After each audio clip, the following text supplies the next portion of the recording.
Hello दोस्तों, कैसे हैं आप सब। आशा करते होंगे आप बिल्कुल ठीक हैं। आज का जो मेरा वीडियो रहेगा इसमें हम पढ़ेंगे एमसीक्यू क्वेश्चन के बारे में। ठीक है, ये जो मेरा वीडियो है इसमें हम चैप्टर वाइज एमसीक्यू पढ़ रहे हैं। आज का जो मेरा चैप्टर है वो है संतुलित आहार यानी कि बैलेंस डाइट के बारे में पढ़ेंगे। जो भी एमसीक्यू टाइप क्वेश्चन बनेंगे ये आपको एग्जाम की दृष्टि से बहुत महत्वपूर्ण साबित होंगे। थोड़ा कठिन होंगे, इनका लेवल थोड़ा हाई होगा, लेकिन कोई नहीं, आपको आराम से पढ़ना है, रिविजन करते रहना है। तो देखते हैं आज का पहला क्वेश्चन क्या है। संतुलित आहार क्या है यानी कि बैलेंस डाइट क्या होता है। ऑप्शन नंबर ए है सभी के लिए समान, बी है रिश्तेदार, सी है मात्रा से अधिक एंड डी हमारा मात्रा से कम लेकिन स्वादिष्ट। तो संतुलित आहार क्या होता है, सभी के लिए समान, यानी कि ऑप्शन नंबर ए हमारा करेक्ट हो जाएगा। नेक्स्ट है संतुलित आहार का निर्धारक है। जो हमारा संतुलित आहार होता है इसका निर्धारक तत्व क्या है। ऑप्शन नंबर ए आयु, बी हमारा लिंग, सी है स्वास्थ्य एंड ऑप्शन नंबर डी और ये सभी। तो जो हमारे स्वास्थ्य निर्धारक आहार वाले तत्व होते हैं वो लिंग होता है, स्वास्थ्य होता है, आयु होती है, ठीक है, फैमिली बैकग्राउंड भी होता है। तो यहाँ पर ऑप्शन नंबर डी हमारा करेक्ट हो जाएगा। नेक्स्ट है स्वस्थ भोजन का लाभ है। जो हमारा स्वस्थ भोजन होता है उसका लाभ क्या होता है। ऑप्शन नंबर ए है शारीरिक और मानसिक विकास, बी हमारा रोग प्रतिरोधक क्षमता को बढ़ाना, सी है संतुलित और मानसिक स्वास्थ्य एंड डी हमारा उपरोक्त सभी। तो स्वस्थ भोजन क्या होगा, जब हम स्वस्थ भोजन खाएंगे तो हमारा शारीरिक और मानसिक विकास होगा। जाहिर सी बात है, बिल्कुल सही है। रोग प्रतिरोधक क्षमता को बढ़ाना यानी कि हम बैलेंस डाइट ले रहे हैं, मान लिया कि हमने विटामिन सी पर्याप्त मात्रा में लिया है तो क्या होगा, हमारे शरीर में रोग प्रतिरोधक क्षमता भी बढ़ जाएगी। तो ये होगा स्वस्थ भोजन लेने के लाभ में आएगा। नेक्स्ट है संतुलित और मानसिक स्वास्थ्य, यानी कि संतुलन में रहेंगे और हमारा मानसिक स्वास्थ्य भी अच्छा होगा, डेवलप होगा। तो यहाँ पर ऑप्शन नंबर डी राइट हो जाएगा, यानी option number D is the right answer. Next है संतुलित आहार के पोषक तत्वों में से कौन सा तत्व सम्मिलित नहीं है। देखो क्वेश्चन को आपको पूरा पढ़ना है, एग्जाम में भी ऐसे जल्दबाजी नहीं करनी है। 120 मिनट का समय रहेगा और आपके पास 100 क्वेश्चन करना है, इसीलिए जल्दबाजी मत करिएगा, क्वेश्चन को पूरा आराम से पढ़िएगा। अगर आपको 100 क्वेश्चन आते हैं, अगर आपको 100 क्वेश्चन आते हैं तो महज आप 40 सेकंड में सारे क्वेश्चन, 40 मिनट में सारे क्वेश्चन कर डालेंगे 100। ठीक, अगर आपको नहीं आता तो आपके पास 2 घंटे भी कम है। तो यहाँ पर क्वेश्चन को पूरा पढ़ना है या नहीं पूछा है। ऑप्शन नंबर ए है प्रोटीन, बी है कार्बोहाइड्रेट, सी है खनिज लवण एंड डी हमारा पोषण। तो पोषण तो भाई नाम ही पोषण है, लेकिन आहार में तत्व क्या होते हैं, कार्बोहाइड्रेट भी होता है, खनिज भी होता है, प्रोटीन भी होता है, विटामिन भी होते हैं, लेकिन पोषण एक वर्ड है। तो यहाँ पर ऑप्शन नंबर डी हमारा करेक्ट हो जाएगा। नेक्स्ट है उत्तम स्वास्थ्य के लिए आवश्यक है, क्या आवश्यक है। ऑप्शन नंबर ए है नियमित व्यायाम, बी हमारा पौष्टिक एवं संतुलित आहार, सी है शारीरिक स्वच्छता एंड डी हमारा उपरोक्त सभी। तो अगर आप उत्तम स्वास्थ्य आपका यानी कि अपने आप को स्वस्थ रखना है तो आप क्या करेंगे, नियमित एक्सरसाइज करेंगे, बिल्कुल बात सही है। पौष्टिक एवं संतुलित आहार लेंगे, यानी कि जो आप भोज्य पदार्थ खा रहे हैं उसमें पौष्टिकता होनी चाहिए, संतुलित यानी कि बैलेंस डाइट होना चाहिए। नेक्स्ट है शारीरिक स्वच्छता, यानी कि हाइजीन भी होना चाहिए, यानी कि हम स्वच्छ हैं तो हमारा शरीर भी स्वच्छ होगा। यानी कहते हैं ना कि शरीर स्वस्थ शरीर में स्वस्थ मस्तिष्क का निवास होता है। तो यहाँ पर ऑप्शन नंबर डी हमारा करेक्ट हो जाएगा। नेक्स्ट है भोजन में ऊर्जा देने का प्रमुख साधन क्या है। भोजन में ऊर्जा देने का प्रमुख साधन क्या है। Option number A carbohydrate, B है खनिज लवण, सी है प्रोटीन एंड डी हमारा विटामिन। तो ऊर्जा देने का जो काम होता है वो कार्बोहाइड्रेट का होता है। आपने देखा होगा जो धावक होते हैं, एथलीट होते हैं, उनको पानी में ग्लूकोज की कुछ घोल कर मात्रा दिया जाता है। क्यों दिया जाता है, क्योंकि जो हमारा ग्लूकोज होता है ये इंस्टेंट एनर्जी देता है, तुरंत एनर्जी देता है, हमारे शरीर को ऊर्जा देता है। इसीलिए ऑप्शन नंबर ए कार्बोहाइड्रेट जो होता है ये ऊर्जा का प्रमुख साधन है, स्रोत होता है। तो यहाँ पर ऑप्शन नंबर ए लगा लीजिए। नेक्स्ट है अनाज के अंकुर में भोजन का कौन सा तत्व पाया जाता है। जो अनाज का अंकुर होता है, जिससे क्या होता है, आपने चना भिगो के रख दिया तो उसमें सुबह अंकुर निकल आते हैं, यानी कि अखुआ निकल आता है, तो उसमें क्या होगा। ऑप्शन नंबर ए है खनिज लवण, बी है विटामिन, सी है प्रोटीन एंड डी हमारा कार्बोहाइड्रेट। तो उसमें पर्याप्त मात्रा में विटामिन होता है। और मैं आपको बता दूं जो अंकुरित चने होते हैं ये बहुत सुपाच्य होते हैं, हमारे जो पाचन शक्ति होती है हमारे पेट की उसको बढ़ाते भी हैं। तो यहाँ पर ऑप्शन नंबर बी हमारा करेक्ट हो जाएगा। नेक्स्ट है प्रोटीन की सूक्ष्मतम इकाई क्या है। जो आपकी प्रोटीन है उसकी सूक्ष्मतम इकाई क्या है। Option number A glucose, B हमारा है एमिनो अम्ल, सी हमारा है वसी अम्ल एंड डी हमारा ए सभी। तो प्रोटीन की सूक्ष्मतम जो इकाई होती है वो हमारी क्या होती है, अमीनो अम्ल होता है। क्या होता है, अमीनो अम्ल होता है। जो हमारी प्रोटीन होती हैं वो अमीनो अम्ल की बहुलक होती हैं। तो यहाँ पर ऑप्शन नंबर बी हमारा करेक्ट हो जाएगा। नेक्स्ट है वसा में घुलनशील विटामिन क्या है। मैंने कई बार बताया है कि ए, डी और के, आप इसको याद रखिए कि एडक, एडक मतलब ये हमारी वसा में घुलनशील होती हैं और बी और सी, यानी कि बी और सी जो विटामिन होती है ये हमारी जल में घुलनशील है। गई भैंस पानी में, भैंस पानी में, भैंस पानी में, तो ऐसे आप याद रखिए बी सी, ठीक है। और विटामिन सी है हमारे स्टोर में कभी भी स्टोर नहीं होती है। नेक्स्ट है विटामिन डी की प्राप्त करने के लिए निःशुल्क स्रोत है, यानी कि विटामिन डी हमको कहाँ से प्राप्त होता है, फ्री ऑफ कॉस्ट, उसका कोई पैसा नहीं पड़ता। तो आपने देखा होगा छोटे बच्चे होते हैं तो उनकी मम्मी क्या करती है, सरसों का तेल लगाकर सुबह मॉर्निंग में उनको टहलाती है, धूप में सेंकती है। इसलिए सेंकती है क्योंकि विटामिन डी पर्याप्त मात्रा में मिल जाए और उनकी हड्डियाँ क्या हो जाएं, मजबूत हो जाएं। तो जो विटामिन डी होता है हमको सूर्य की जो रोशनी होती है ये हमको फ्री ऑफ कॉस्ट मिलती है, इसका कोई भी पैसा नहीं देना पड़ता है। अब हमारे देश में दो ही चीज़ फ्री मिलती है, एक तो पानी, दूसरा हवा। अब पानी को सद तक आप बहुत लोग खरीद कर पीते हैं क्योंकि क्या है वो सही से पोल्यूटेड पानी होता है। तो आजकल क्या है सब कुछ फ्री नहीं मिल रहा है, हर चीज़ पानी जगह पैसे देना पड़ता है। तो यहाँ पर ऑप्शन नंबर सी हमारा सही हो जाएगा, सूर्य की किरणें। नेक्स्ट है पार्श्वीकरण का तापमान क्या होता है, पार्श्वीकरण का तापमान होता है ऑप्शन नंबर ए है 32.8 डिग्री सेल्सियस, बी हमारा 58.2 डिग्री सेल्सियस, एन सी हमारा 98.2 डिग्री सेल्सियस, एन डी हमारा है 72.8 डिग्री सेल्सियस। तो यहाँ पर ऑप्शन नंबर डी हो जाएगा 72.8 डिग्री सेल्सियस। अब मैं बता दूं कि पार्श्वीकरण होता क्या है। पार्श्वीकरण में एक्चुअली ये होता है जो आपका दूध होता है उसको फटने से बचाने के लिए 72 डिग्री सेल्सियस पर 15 सेकंड तक गर्म करने की जो प्रक्रिया होती है वो हमारी क्या होती है, पार्श्वीकरण होती है। दूध को 15 सेकंड तक 72 डिग्री सेल्सियस पर गर्म करने की जो प्रक्रिया होती है वो हमारी पार्श्वीकरण होती है। यहाँ पर 72.8 दिया है, कोई बात नहीं, अगर एग्जाम में 72 डिग्री सेल्सियस दिया है तो आप उसको भी करेक्ट मानेंगे, यानी कि 72 के आसपास होती है।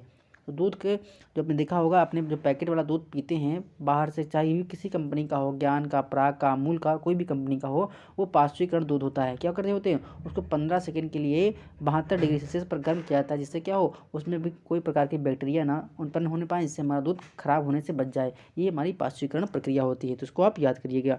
नेक्स्ट है शारीरिक परिश्रम करने वाले व्यक्ति को कैलोरी की मात्रा लेनी चाहिए, कितनी मात्रा लेनी चाहिए। ऑप्शन नंबर ए है 3600, बी हमारा 2600, सी हमारा 3000, एंड डी हमारा 3500। तो ये 3000 किलो कैलोरी लेनी चाहिए, तो option number C is the right answer. Next है दूध में किसकी मात्रा नहीं पाई जाती, दूध में किसकी मात्रा नहीं पाई जाती। Option number A protein, B है विटामिन ए, सी है विटामिन सी, एंड डी हमारा कैल्शियम।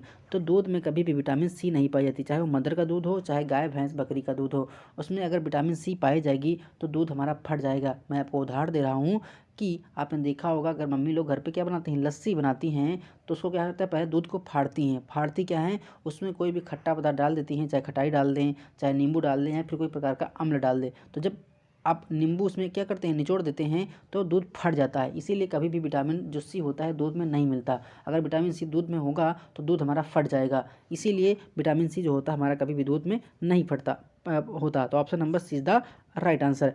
नेक्स्ट है किस आयु के बच्चे को फुल क्रीम दूध दिया जाना चाहिए, किस आयु के बच्चे को फुल क्रीम दूध दिया जाना चाहिए, उम्र क्या होती है। ऑप्शन नंबर ए 6 माह से कम, बी हमारा 1 से 6 माह से कम, बी हमारा 2 माह से कम, एंड डी हमारा 2.6 से कम। इसको आप नोट डाउन कर लिए, जब बच्चा 2 माह से कम होता है तो उसको फुल क्रीम दूध दिया जाना चाहिए, तो option number C is the right answer. Next है 0 से 6 माह के शिशु को प्रतिदिन कितने ग्राम प्रोटीन में आहार में देनी चाहिए, कितने ग्राम देनी चाहिए। Option number A 2 gram, B हमारा 4 ग्राम, सी हमारा 6 ग्राम, एंड डी हमारा 8 ग्राम। तो कितना देना चाहिए, 2 ग्राम देना चाहिए, तो ऑप्शन नंबर ए हमारा करेक्ट हो जाएगा। नेक्स्ट है नवजात शिशु के लिए निम्न में से कौन सा दूध सबसे उपयुक्त माना जाता है, नवजात शिशु के लिए निम्न में से कौन सा दूध सबसे उपयुक्त माना जाता है। ऑप्शन नंबर ए गाय का दूध, बी हमारा भैंस का दूध, सी हमारा मांस का दूध, एंड डी हमारा ये सभी। तो किसका दूध दिया जाता है, माँ का दूध सर्वोत्तम माना जाता है, तो option number C is the right answer. देखो माँ के दूध में क्या होता है, प्रोटीन, कार्बोहाइड्रेट, वसा, खनिज लवण सब कुछ होता है।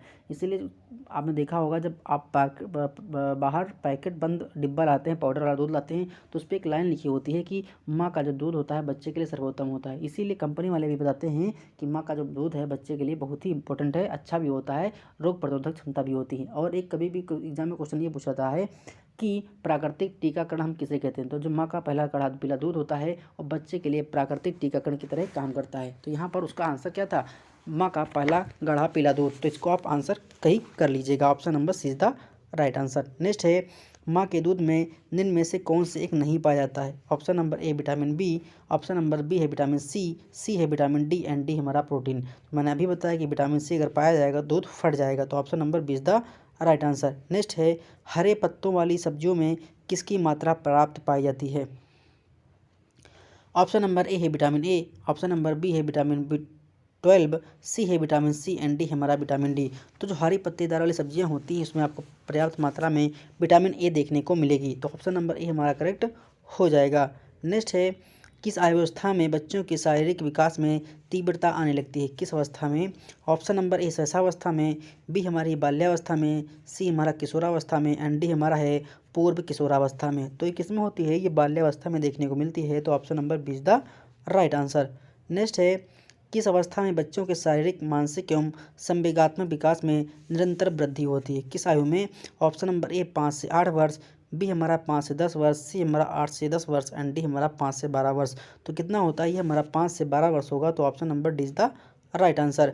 नेक्स्ट है, किशोरावस्था में लड़के को कितने किलोग्राम प्रतिदिन कैलोरी की आवश्यकता होती है? कितने किलोग्राम की? Option number A 2000 kilogram, B हमारा 3000 किलोग्राम,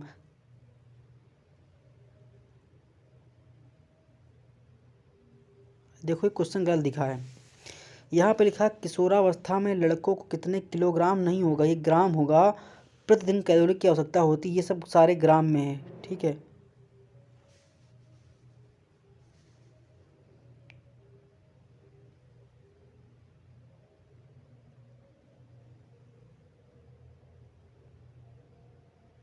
ये पूरा क्वेश्चन गलत है। देखो, किशोरावस्था में लड़के को कितनी, क्वेश्चन पहले देखिए क्या है।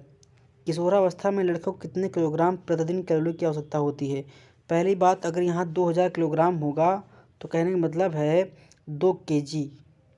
तो इतना कहाँ से ये होता है? क्वेश्चन को क्रॉस करिए, क्वेश्चन पूरा गलत है। नेक्स्ट है, किशोरावस्था में किशोरों को अपने आहार में किसकी मात्रा बढ़ानी चाहिए? किसकी मात्रा बढ़ानी चाहिए? ऑप्शन नंबर है विटामिन सी बी डी की, ऑप्शन नंबर बी है कैल्शियम की, सी हमारी लौह खनिज मुक्त आहार की एंड डी हमारा उपरोक्त सभी। तो विटामिन सी की भी, कैल्शियम की, लौह खनिज आहार युक्त भोजन की। तो option number D is the right answer हो जाएगा। प्रौढ़ावस्था में अधिक क्रियाशील व्यक्तियों को प्रतिदिन कितनी कैलोरी की आवश्यकता होती है? कितनी कैलोरी की आवश्यकता होती है? इस क्वेश्चन का आंसर कमेंट बॉक्स में बताइएगा, कि क्वेश्चन हम अलग से एक वीडियो बनाकर बता चुके हैं। नेक्स्ट है, Indian medical council of medical research के अनुसार गर्भावस्था के दौरान महिला को प्रतिदिन कितनी कैलोरी की आवश्यकता पड़ती है? प्रतिदिन कितनी कैलोरी की आवश्यकता पड़ती है? ये देखो WHO का नहीं है, ये Indian medical council of medical research के यानी कि भारत सरकार द्वारा बताया गया है। ऑप्शन नंबर ए है 200 कैलोरी, बी हमारा 300 कैलोरी, सी हमारा 400 कैलोरी एंड डी हमारा 500 कैलोरी। तो कितना होगा? ये ऑप्शन नंबर बी 300 कैलोरी हो जाएगा। Option number B is the right answer. Next है, एक गर्भवती महिला को प्रतिदिन सामान्य से लगभग 1.5 ग्राम कैलोरी देनी चाहिए। कितनी देनी चाहिए? Option number A 10 gram, B हमारा 15 ग्राम, सी हमारा 20 ग्राम एंड डी हमारा 30 ग्राम। तो यहाँ पर 10 ग्राम ऑप्शन नंबर ए हमारा सही हो जाएगा। नेक्स्ट है, स्तनपान कराने वाली महिलाओं को प्रतिदिन 1.5 ग्राम एस्कॉर्बिक एसिड दिया जाना चाहिए। कितना दिया जाना चाहिए? ऑप्शन नंबर है 25 ग्राम, बी हमारा 50 ग्राम, सी है 75 ग्राम एंड डी हमारा 110 ग्राम। तो ये हमारा ऑप्शन नंबर बी 50 ग्राम हो जाएगा। नेक्स्ट है, वृद्धावस्था में एक पुरुष को प्रतिदिन कितनी किलो कैलोरी की आवश्यकता होती है? वृद्धावस्था की बात की गई है, तो यहाँ पर कितनी कैलोरी की आवश्यकता होती है? ऑप्शन नंबर ए 1500, बी हमारा 1700, सी हमारा 1900 एंड डी हमारा 2100। तो यहाँ पर ऑप्शन नंबर डी हमारा 2100 सही हो जाएगा। नेक्स्ट है, वृद्धावस्था में किसी महिला को प्रतिदिन 1.5 मिलीग्राम आयरन की मात्रा लेनी चाहिए। कितनी लेनी चाहिए? Option number A 20 gram, B हमारा 30 ग्राम, सी हमारा 40 ग्राम एंड डी हमारा 50 ग्राम। तो कितनी लेनी चाहिए? ऑप्शन नंबर बी 30 ग्राम लेना चाहिए, यानी कि option number B is the right answer. Next है, संतुलित आहार के संदर्भ में दिए गए कथनों में से कौन सा असत्य है, यानी कि आपको गलत को छांटना है। ऑप्शन नंबर ए मानसिक स्थिरता मिलती है, बी हमारा तनाव अवसाद कम होता है, सी हमारा उच्च रक्तचाप स्थिर रहता है एंड डी हमारा उपरोक्त में से कोई नहीं। तो यहाँ पर को असत छापना है।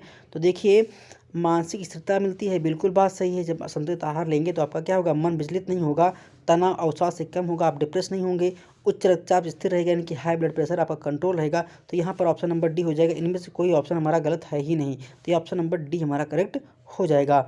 नेक्स्ट है, एक संतुलित आहार में किसे शामिल नहीं किया जाता है? एक संतुलित आहार में किसे शामिल नहीं किया जाता है? Option number A carbohydrate, B हमारा वसा, सी हमारा प्रोटीन और डी हमारा फास्फोरस। तो यहाँ पर नहीं पूछा है, तो यहाँ पर ऑप्शन नंबर डी फास्फोरस शामिल नहीं होता है।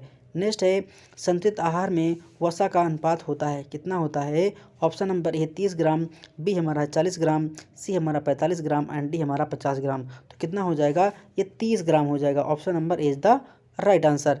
नेक्स्ट है असंतृप्त वसा को डाट डाट कम करता है, कौन कम करता है? ऑप्शन नंबर ए अवसाद, बी हमारा तनाव, सी हमारा उच्च रक्तचाप एंड डी हमारा सूजन यानी कि बाह्य चोट। तो कौन कम करता है? ये हमारा सूजन यानी कि बाह्य चोट को कम करता है। तो option number D is the right answer. इसको आप अच्छे से लिख लीजिए कि जो अनसैचुरेटेड जो फैट होती है वो किसको कम करता है? वो सूजन अथवा जो बाह्य चोट होती है उसको कम करता है। नेक्स्ट है जिन लोगों को पीडीएफ चाहिए तो वीडियो के डिस्क्रिप्शन बॉक्स में टेलीग्राम चैनल का लिंक है, आप उस पर क्लिक करके हमें टेलीग्राम चैनल जुड़ जाइएगा और वहाँ पर आपको पीडीएफ मिल जाएगी। पीडीएफ को आप डाउनलोड करके प्रिंट आउट करके भी पढ़ सकते हैं। नेक्स्ट हमारा है मांसपेशियों और रक्त कोशिकाओं के लिए किसकी आवश्यकता होती है? किसकी आवश्यकता होती है? ऑप्शन नंबर ए वसा, बी हमारे विटामिन, सी हमारे प्रोटीन एंड डी हमारा फास्फोरस। तो मैंने कई बार बताया है जो हमारा प्रोटीन होता है इस शरीर में जो कोई भी मसल्स हमारी क्रैम्प हो जाती है तो उसको क्या करता है? बनाने में मदद करता है, न्यू न्यू मसल्स बनाने की मदद करता है। जो आपने देखा होगा जो लोग जिम जाते हैं वो प्रोटीन का सेवन बहुत करते हैं, तो क्या करना होता है? उनको अपनी मसल्स को डेवलप करना होता है, इसीलिए वो बहुत अधिक मात्रा में प्रोटीन को इनटेक करते हैं यानी कि ग्रहण करते हैं। तो यहाँ पर ऑप्शन नंबर सी हमारा करेक्ट हो जाएगा, प्रोटीन की आवश्यकता होती है। नेक्स्ट है नियमित व्यायाम करने वाले लोगों को संपूर्ण संतुलित आहार में किसे शामिल करना चाहिए? किसे शामिल करना चाहिए? Option number A carbohydrate, B हमारा प्रोटीन, सी हमारा वसा एंड डी हमारा सभी। तो कार्बोहाइड्रेट भी होगा, प्रोटीन भी होगी, वसा भी होगी, ये हमारे संतुलित आहार में शामिल होनी चाहिए। तो option number D is the right answer हो जाएगा। नेक्स्ट है शरीर का वजन बढ़ाने में सहायक भूमिका निभाता है, कौन निभाता है? Option number A carbohydrate, B हमारा वसा, सी हमारा जल एंड डी हमारा उपरोक्त सभी।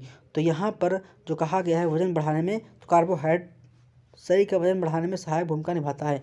देखो इस क्वेश्चन का आंसर जो होगा हमारा 35 का वसा हो जाएगा, क्योंकि फैट जब बढ़ती है हमारे शरीर में तभी हमारा जो वजन होता है वो बढ़ता है। तो option number B is the right answer. Next है मोटापा का लक्षण है, जो मोटापा होता है इसका क्या लक्षण है? ऑप्शन नंबर ए हाइट कम वजन ज़्यादा, बी हमारी हाइट अधिक वजन ज़्यादा, सी हमारा हाइट कम वजन कम एंड डी हमारा हाइट समान वजन समान। तो मोटापे में क्या होगा? आपकी हाइट कम होगी और आपका वजन ज़्यादा हो जाएगा। तो option number is the right answer. Next है लगातार बैठे रहने से डाट डाट बढ़ता है, क्या बढ़ता है? Option number A leg fat, B हमारा बैली फैट, सी हमारा हेड फैट एंड डी हमारा चेस्ट फैट। तो जो बैली फैट होता है या लगातार आप जो लोग चेयर बैठते हैं उनका पेट आगे की ओर निकल आता है, जिसे हम वैली फैट बोलते हैं। तो option number B is the right answer. Next है सामान्य व्यक्ति का वजन बढ़ता है, कैसे बढ़ता है? ऑप्शन नंबर ए ज़्यादा मीठा सेवन से, बी हमारा डायबिटीज से, सी हमारा स्ट्रेस लेने से एंड डी हमारा उपरोक्त सभी। तो मनुष्य का जब वजन बढ़ता है ज़्यादा मीठा खाएगा तब भी बढ़ेगा, डायबिटीज होगा तब भी बढ़ेगा, स्ट्रेस होगा तब भी बढ़ेगा। तो option number D is the right answer हो जाएगा। नेक्स्ट है मानव शरीर का वजन सामान्य बना रहता है, कब बना रहता है? ऑप्शन नंबर ए असंतृप्त वसा सेवन से, बी हमारा फाइबर सेवन से, सी हमारा व्यायाम करने से एंड डी हमारा उपरोक्त सभी। तो यहाँ पर जो राइट आंसर होगा ऑप्शन नंबर क्या हो जाएगा? 39 का जो हमारा हो जाएगा उपरोक्त सभी हो जाएगा। मानव शरीर का वजन सामान्य बना रहता है जब असंतृप्त वसा लेंगे, फाइबर सेवन करेंगे और व्यायाम करेंगे तो आपका वजन बढ़ेगा नहीं। तो option number D is the right answer. Next है शुगर और कैलोरी बर्न करने से ऑप्शन नंबर ए है वजन बढ़ता है, बी हमारा वजन घटता है, सी हमारा उच्च रक्तचाप बढ़ता है एंड डी हमारा अवसाद घटता है। तो यहाँ पे जो राइट आंसर होगा वो ऑप्शन नंबर क्या हो जाएगा? उच्च वजन घटता है। तो option number B is the right answer. जब आप कैलोरी बर्न करते हैं तो आपका वजन घट जाता है। जो लोग जिम जाते हैं वो अपनी कैलोरी को बर्न करते हैं। नेक्स्ट है निम्न में से किसका सेवन करने से वजन घटता है? Option number A protein, B हमारा विटामिन, सी हमारा वसा एंड डी हमारा कार्बोहाइड्रेट। तो ऑप्शन नंबर ए हो जाएगा, क्या हो जाएगा? 41 का हमारा ए पार्ट प्रोटीन हो जाएगा। नेक्स्ट है ओवर ईटिंग से व्यक्ति का डाट डाट बढ़ता है, क्या बढ़ता है? ऑप्शन नंबर ए है उच्च रक्तचाप, बी हमारा निम्न रक्तचाप, सी हमारा वजन एंड डी हमारा स्ट्रेस यानी कि अवसाद।